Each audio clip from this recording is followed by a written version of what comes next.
avec Madame Latifa, qui est présidente, initiatrice de cette grande aventure, une association qui prône la compréhension entre les différentes parties de notre société.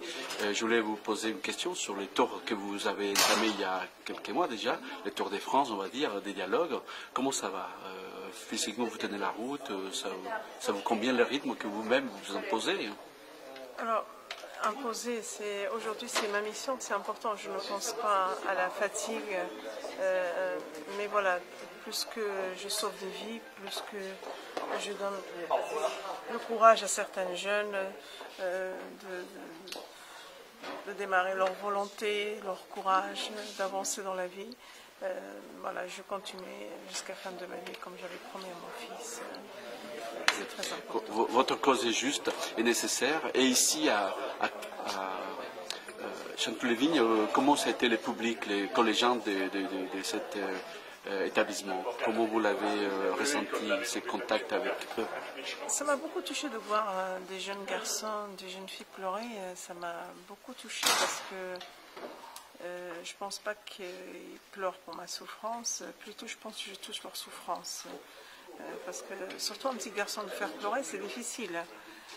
Devant les filles, voilà, j'ai senti qu'il y a des choses à faire ici, un travail, un message aussi à passer.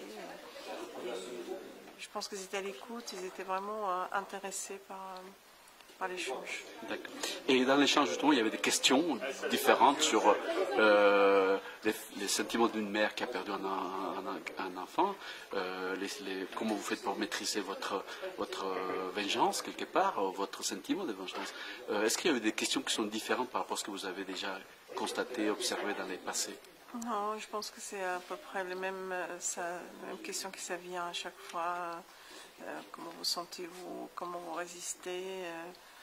Il y a certaines questions, c'est vrai, comme comment vous maîtrisez votre colère. C'est la première fois que j'ai entendu ça. Ça m'a touché énormément parce que voilà, il faut savoir maîtriser sa colère. Il faut montrer fort. Il faut montrer voilà, la souffrance, elle est là. On ne peut pas la partager, mais il faut partager l'amour, le bonheur et surtout de pousser ces jeunes d'aller le loin possible dans la réussite. Merci madame, vous êtes très aimable d'avoir accordé du temps. Et bon courage pour la suite. Je suis avec le principal du collège ici à Chanteloup-les-Vignes, donc Frédéric Blandan. Merci de m'accorder votre temps. Alors, comment évaluer cette visite d'un personnage très intéressant sur le plan éducatif? Alors une visite très riche, très intense, qui a touché, je crois, tout le monde, élèves, adultes, action qui s'inscrit dans un projet fait en 5e de lutte contre la discrimination. Et ce projet est aussi en lien direct avec un projet fait en 6e sur l'empathie.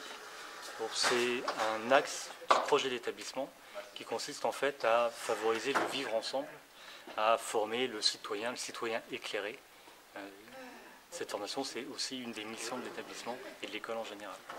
Donc une opération réussie qui s'est faite en collaboration avec la mairie, le service jeunesse de la mairie, avec l'implication des professeurs et avec, je pense, une réussite parce que tous les élèves ont fait preuve d'une qualité d'écoute importante, ont posé des questions pertinentes, intéressantes, sensibles. Et maintenant, il nous reste à voir l'effet que va avoir cette action au quotidien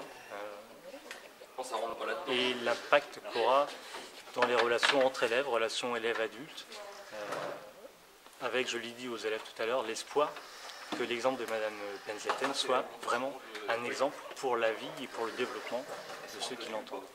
Vous restez optimiste par rapport à la suite, oui, dans ce toujours, rapport il faut toujours être optimiste. Difficile entre les citoyens et notre société.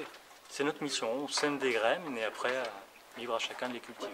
Merci beaucoup, monsieur le principal du collège René Cassin. René Cassin.